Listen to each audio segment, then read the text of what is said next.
I want you to imagine something for a second. You're 8 years old. You've just lost literally everything. Your home, all your toys, your friends, your entire world. Now, you walk into a new classroom in a strange new city. You find an empty desk and you sit down. But then, the kid sitting next to you just quietly gets up and moves to another table.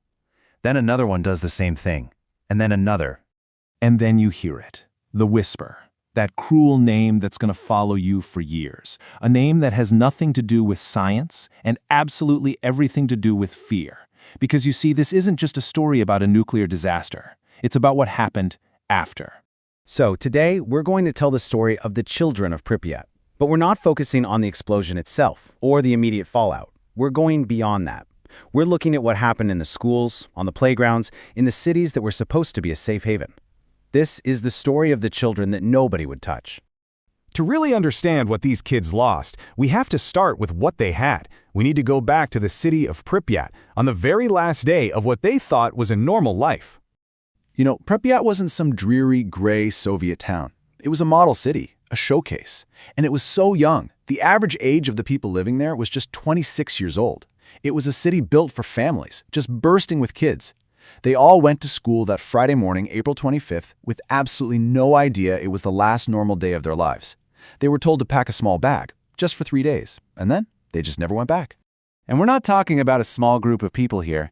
In the end, over 350,000 people were moved out of the exclusion zone. A huge chunk of them were children, and they were scattered all across the Soviet Union, Ukraine, Belarus, Russia. Overnight, they became refugees in their own country, and they learned very quickly that the fear from the reactor had followed them.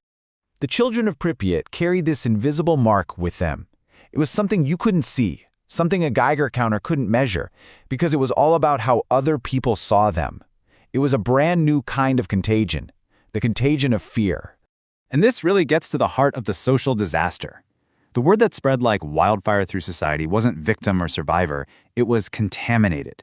And in the minds of a terrified public, a public that had no real understanding of radiation, contaminated didn't mean you were exposed to radioactive particles. It meant you were contagious. It meant you were untouchable.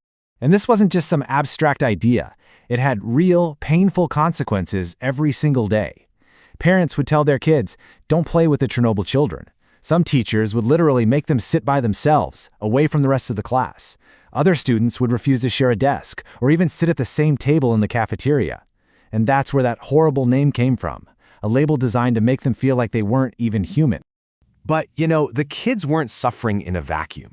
To really get why they felt so isolated, you have to look at their parents, who were fighting their own silent, desperate battles. The whole family was in crisis.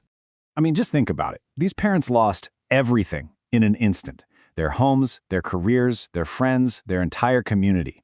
Highly skilled engineers from the plant suddenly found that their expertise was a dark stain, not a source of pride. They were dealing with crushing fatigue and stress, with almost no support system. So while the parents were just trying to stay afloat, they couldn't always be the shield their kids needed from the cruelty at school. And this is where the research gets really fascinating, and honestly, so heartbreaking. Studies found that the single biggest factor in predicting long-term mental health problems wasn't the actual amount of radiation someone received, it was their perceived dose. The simple belief that you were contaminated, that you were broken beyond repair, was often more damaging than the radiation itself. But that's not where the story ends, not even close. 2 years after the disaster, the Soviet government tried something completely radical. They decided to build a brand new city from the ground up as a fragile haven for this shattered community. Which, of course, raises this huge question. How do you even begin to heal a community that's lost not just its home, but its entire sense of belonging? Well, the Soviet state's answer was pretty ambitious. So in 1988, the new city of Slavutich was officially completed. It was built safely outside the exclusion zone, and it was designed for one purpose: to be the new home for the displaced families of Chernobyl, where their skills were needed again to help manage the cleanup.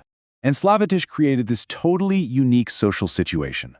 For the first time since the disaster, these kids weren't the weird new kids. They weren't the contaminated ones. Because in a city where every single person is an outsider, No one is an outcast. In Slavutich, everyone was from Chernobyl. That label, the one that had been a source of so much shame and isolation everywhere else, suddenly became their shared identity. It was the one place on Earth where they didn't have to explain themselves. They were just home. But even a brand new city couldn't completely erase the past. Those first few years of being treated like outcasts left deep, lasting scars, the kind that no dosimeter could ever possibly measure. When these children grew up and were interviewed, so many of them said the same thing. This quote from one of the evacuees, it just says it all. The fear of radiation was this abstract thing, but the other kids physically moving away from you, that was real.